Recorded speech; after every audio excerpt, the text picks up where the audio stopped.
This is one of the strongest national preachers that I have in the bounds of North America. Everywhere you hear him, listen to him. Everywhere you see him, look at him. Everywhere he advised you to go, go. Everywhere he advised you to stay from, stay from. So we are thankful to Allah for this great helper of mine, Minister Farrakhan. And I say continue to hear our Minister Farrakhan.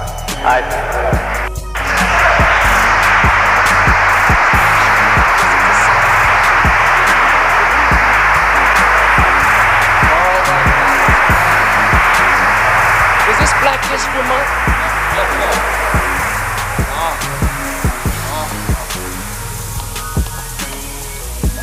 Why did they give you a month?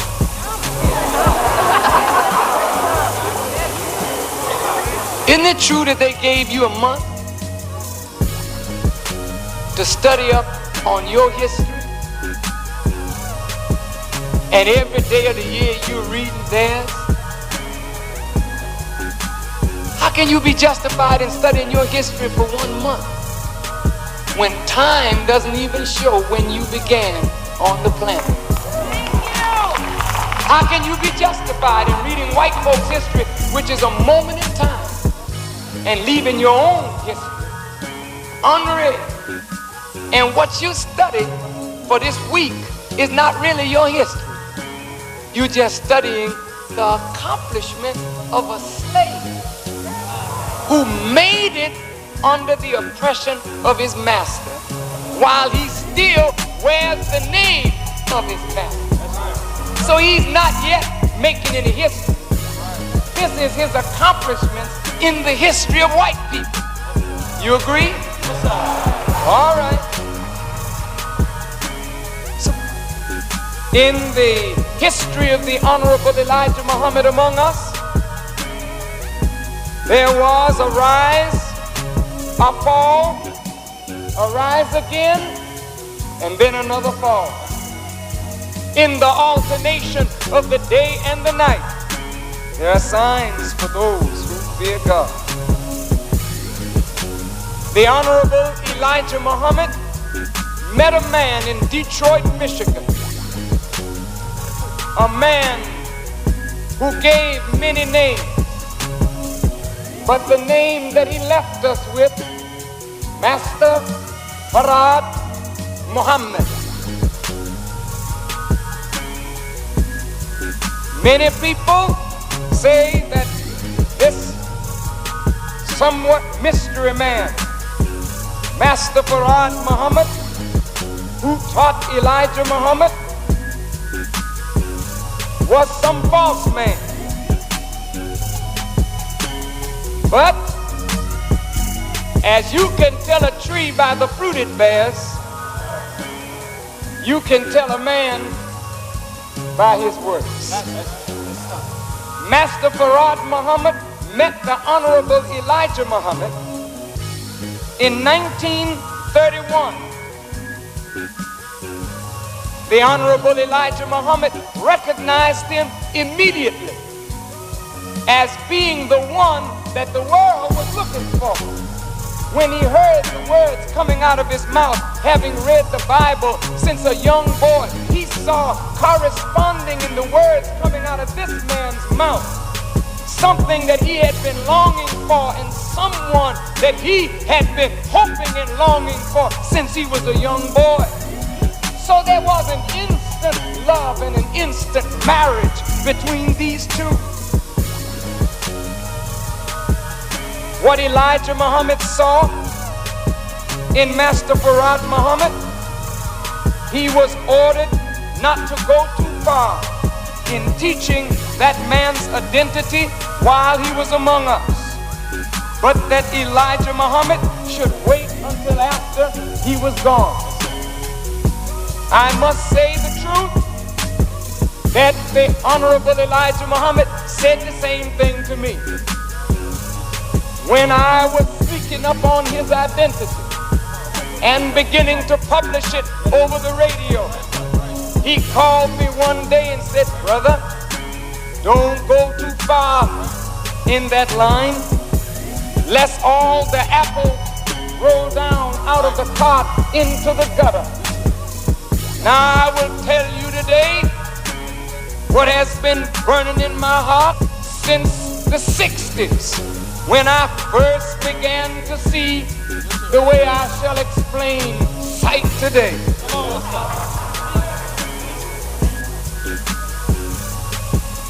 Master Farad Muhammad came to the messenger, found him groping, showed him the way. Found him an orphan, took him in, as the Quran teaches. He made him wise, and the time of preparation for the Honorable Elijah Muhammad was between 40 and 41 months. Nearly 3½ years. And he gave Elijah Muhammad in that 3½ years enough wisdom to last for 40 years. And the Honorable Elijah Muhammad said to some of us that it would take him 40 years to understand his mission. Listen good. It would take him 40 years to understand his mission. Well, Master Farad Muhammad suffered in the midst of us. Master Farad Muhammad goes, and a little man named Elijah now is born. We see him darkly and dimly.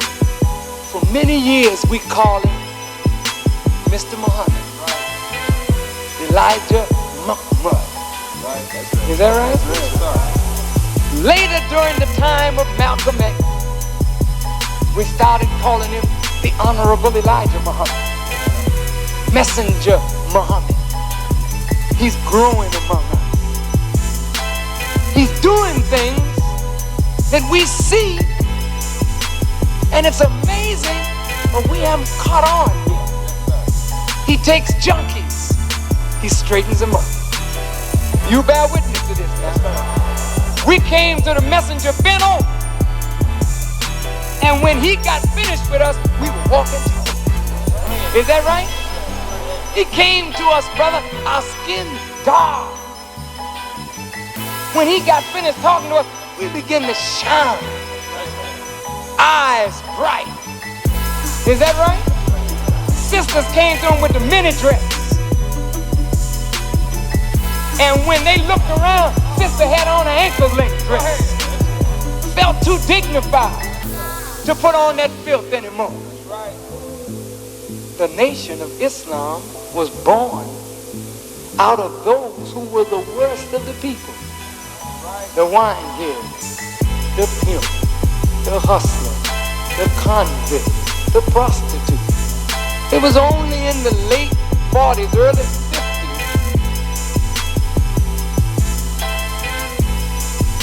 in the middle 50s, that somebody with some kind of college education came to the nation. This is the way all the prophets began. All right. When the government put him in jail, he did nearly 5 years. From 1942, he got out in 1946. Now from 1946 to 1975 is 29 years. And the 29th chapter of this book, Quran, is called the Spider. And the 29th chapter begins like this. I'd like to just read a little of it so that we can come to some agreement here. God introduces the chapter by saying, Bismillahir Rahmanir Rahim. In the name of Allah, the Beneficent, the Merciful.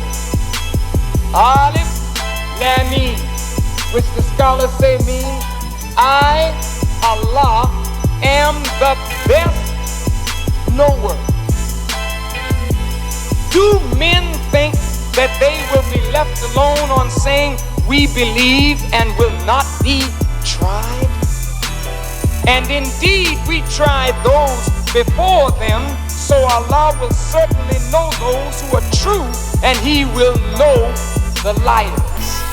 Now, at the end of 29 years, bringing him to 1975, making a total of 40 years that Elijah Muhammad worked independent of the presence of Master Farad Muhammad.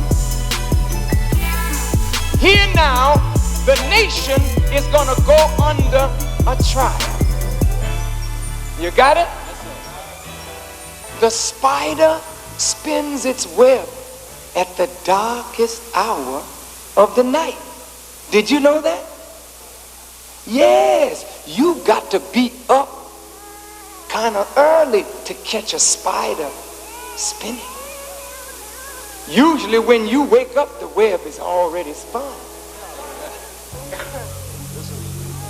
Now, when the spider spins its web, all lightweight creatures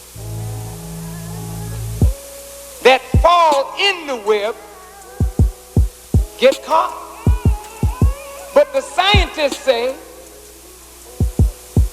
if this fly can get out within 3 seconds,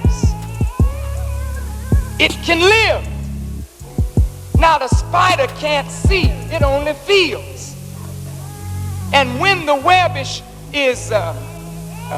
touched by the fly, it's trying to get out.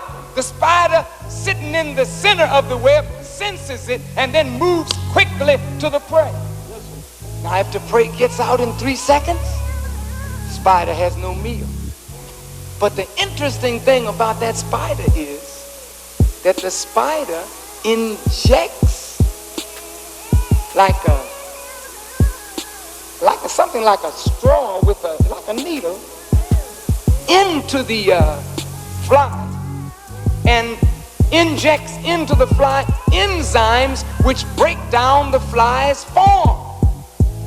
Then the spider sucks up the inside of the fly into himself, so that all you got left in the web is the remains. Now, what is God telling us in this chapter?